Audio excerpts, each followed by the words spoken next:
Guys, welcome back to my channel. It's your girl Stella on DearStellaTV. Today we are talking about loving someone through their imperfections. So you're not blinded by the imperfections. You see them, but you're able to love them through it. For single people, this is about when you meet someone and you are thinking, I've seen their flaws. I want them to change before I would, progress with the relationship. That's a valid concern for single people. And if you are married and you are thinking to yourself, I've been waiting for my husband or my wife to change for the last 30 years, they haven't changed. I want to talk to you about loving through imperfections. For married people, that one is easy because you know you're not going anywhere. You are stuck. I would, we'll talk about loving someone through that. But for single people, I'm telling you that if you meet somebody and you have seen you have seen the things that you feel like, for me, this is someone's flaw. We all have different um, um, deal breakers, right? Or there are some flaws that people exhibit that you can't stand. For example, something as simple as table manners. Let's just stick with that and use that as an example. Some like, for example, a lady now, she's maybe well brought up, right? Her parents were very big about table manners. Don't put your elbows. I've heard people say that. Oh, don't put your elbows on the table when you are eating. You must use fork and knife. You can use your hands and stuff like that. Oh, you must put a napkin on your thighs, when you are eating. And you must not, there are so many rules that some families follow, You must not speak when you are chewing with your mouth full. You must not use your phone at the table. You must not talk. You must cover your mouth when you are talking.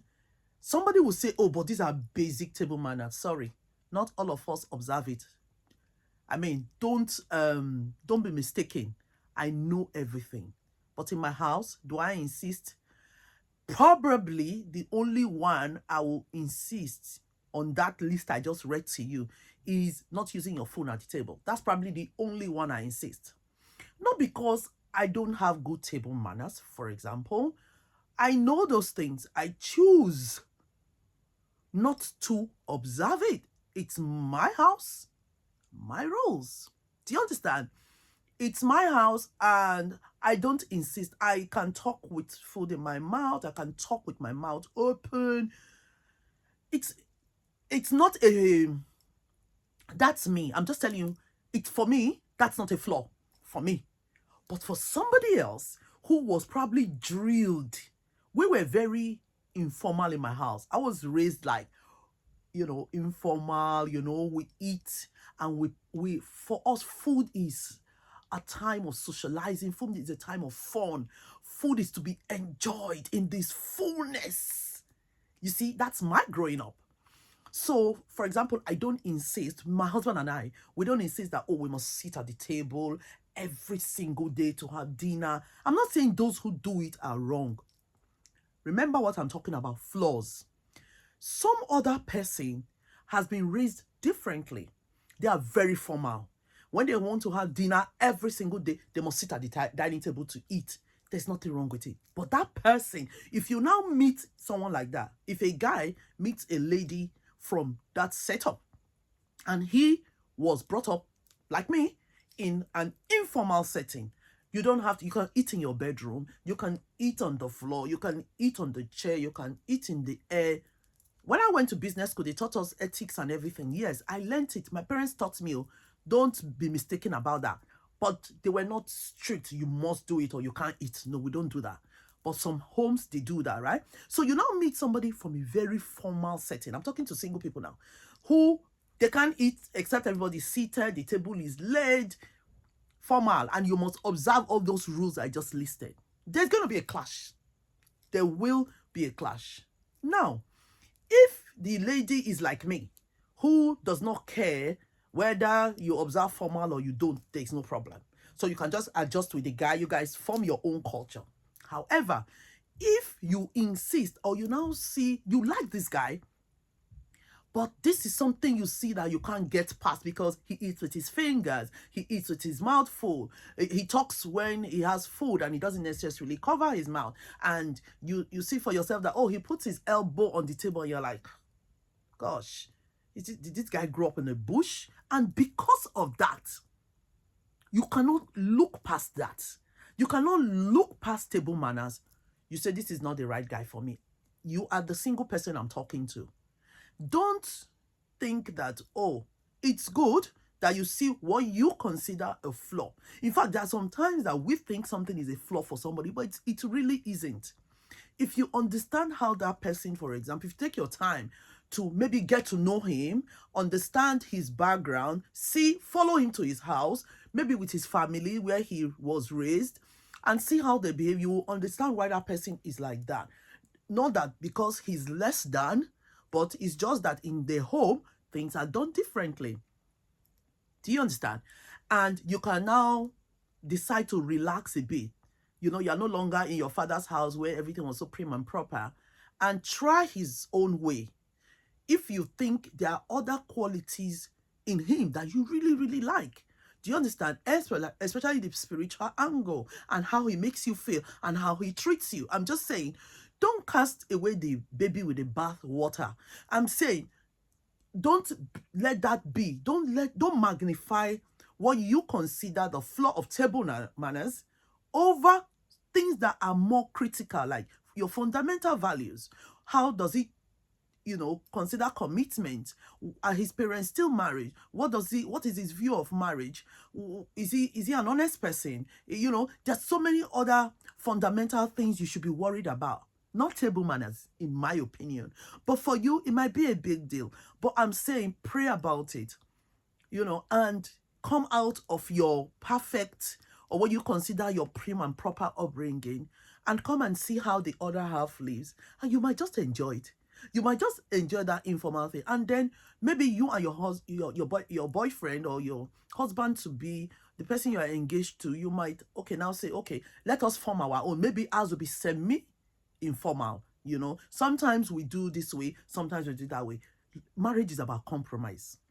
If you want to stay unbending like that, well, go and marry a royal person or somebody too who was brought up prim and proper. But you find out that when you find somebody like that, you probably don't like other things about the person. They might have a flaw. For example, maybe it's temperamental, he snaps easily, he lacks self-control and all. So you will have other flaws you have to battle with. Now, that brings me to actually loving through flaws. You should be able to, you can only start loving a person when you can identify their flaws. If you're dating somebody as a single person and you do not know their flaws, you haven't started. You need to be able to identify at least the obvious flaws and ask them questions in relation, do scenario questions, something that will make you understand and see them in their own setting, like with their family and everything, outside with your friends, so that you can see different sides of their personality. So you can only start loving somebody when you identify their flaws. You can only start loving somebody when you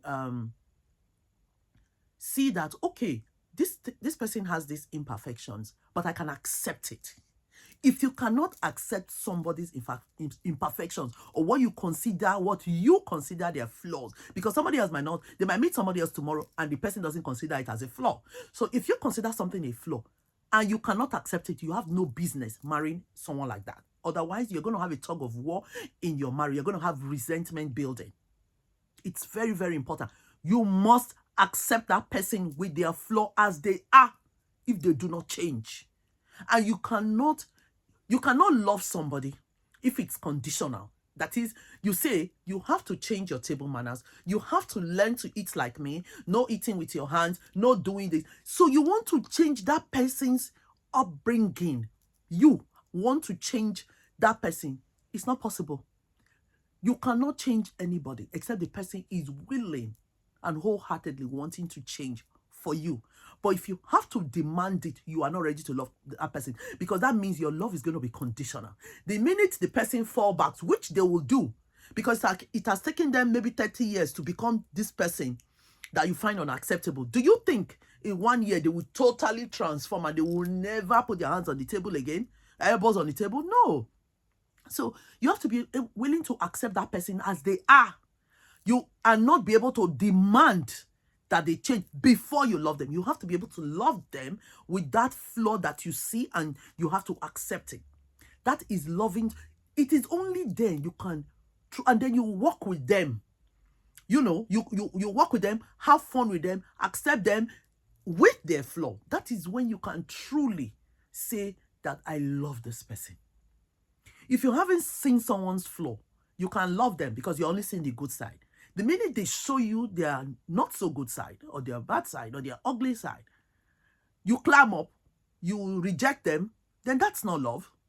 That's not love. So as a single person, I'm advising you, make sure you see somebody wholesomely, in and out, okay? And then be ready to accept them. If you're ready to accept them, then by all means, progress in your relationship. If you're unable to do that, do not progress. That's my advice to you. For married people that are already married, there are still some flaws that you probably didn't notice when you were dating, because everybody have like different dating timeline before they get married, right? So maybe yours was short, or it was long, or you were apart, you didn't really notice. You get married and you are struggling. Everyone struggles in marriage, especially in the beginning. But like I've just said, loving true flaws is how you can truly attain that joy and that peace and deepening your bond. Because if you have resentment about somebody who, like, let's stick on this topic about bad table manners, and every day you see your husband the way he's eating, and it's your ick, you know, you cringe, and it just makes you see him less than, it just makes you upset. It can be anything. It can be anything, you know. There are many examples. Or he doesn't put the toilet seat down, or he puts the toilet seat up, or he pees on the toilet seat, whatever is upsetting you. I'm just saying, look, now that you are married, I'm now talking to married people. Now that you are married, there's nothing you can do about it. Number one, you have to accept that flaw. Number two, you have to say, I don't have to demand. You can just like mention it lovingly, jokingly, and say, oh, it would have been so, if you can just help me lift the toilet seat up, or put the toilet seat down, or you can wipe the toilet seat, for example, after your husband or your wife, and you can just mention it so that they're more careful, right? But it depends on how you say it. Don't put them down, don't insult them and all that. And if your husband or your wife is sensitive, then you have to be more careful, you know, the way you say it. Not saying it at all, they live in la la la land that you don't like it. You're already married. You should be able to say everything and how you feel. If you have to filter the way you speak to, I was going to talk about this actually for single people separately. If you have to filter the way you speak to your husband or your wife, that relationship is not an easy one. You should have an easy relationship. Before you marry somebody, your relationship should be easy. There should be free flow of conversation. You don't have to think. You don't have to feel as if I'm walking on eggshells to talk to my husband or to my wife. And now I'm talking to single people too. When you meet somebody, your relationship should be easy. Your chat should flow easily. If you have to think and apply filter before you talk to somebody, that is not the relationship you should settle for. Seriously, that's not the relationship you said. It's very difficult and exhausting and stressful to be in a relationship with somebody and you can't tell them how you feel. You can't just blot what is on your mind, or you know, what comes to your heart, because of fear of being judged, because of fear of being condemned, because of fear of being looked down on, because of fear of being looked at as dumb or stupid and all that. No. If you're single, run away from that kind of relationship. If your relationship isn't easy, chat isn't free-flowing, you should be comfortable. Comfortability is a very important trait to have in a relationship, because that's how your bond is going to deepen. That's how your connection is going to grow.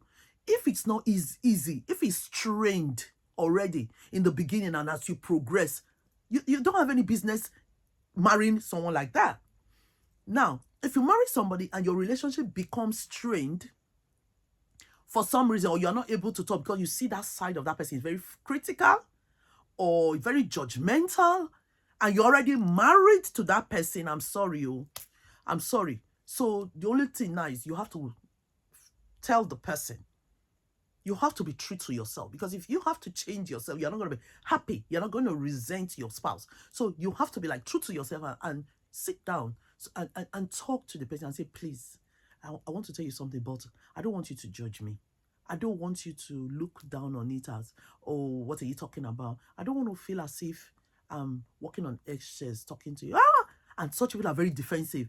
Why do you feel like that? It's because if I say something, you pick holes at it, you nitpick it, and you don't think it's good enough. And the person might not even know that you're doing it sometimes. So if you don't tell them, your relationship will never grow. It will be stunted. A lot of people in marriages, their relationship are stunted. It doesn't grow because they don't tell each other the truth. But you have to say the truth wrapped in nice tone, right? Tone is very important. You too must not sound judgmental, so you must not be a hypocrite doing exactly what you are saying that your partner is doing to you. So you sit nicely, calmly, catch them in a good time and everything, and then talk about this thing. And then you might see that sometimes maybe it's not deliberate, or maybe sometimes they already know it. Maybe they've been told, they thought they were getting better at it, and only to find out that they are not. So it's only if you overcome that barrier. Whatever barrier you face, you must overcome it together. Don't think I have to overcome it by myself. If I change the way I talk to him, maybe it won't work, because the other person too has to know how they're affecting you. You understand? So I pray that today you have learned a thing or two. Loving true flaws. That's what the totality of this video on the two topics about, for single people and for married people. So until next time, is your guest Stella. Like this video, share and subscribe. Jesus Christ loves you. God bless you. Now unto God, who is able to keep us from falling and to present us blameless before his glorious presence with exceeding joy. Unto the only wise God be all honor, glory, power, riches, wisdom, thanksgiving, blessings. In Jesus' name, amen. In the name of God the Father, God the Son, God the Holy Spirit. Until next time. Bye. Share.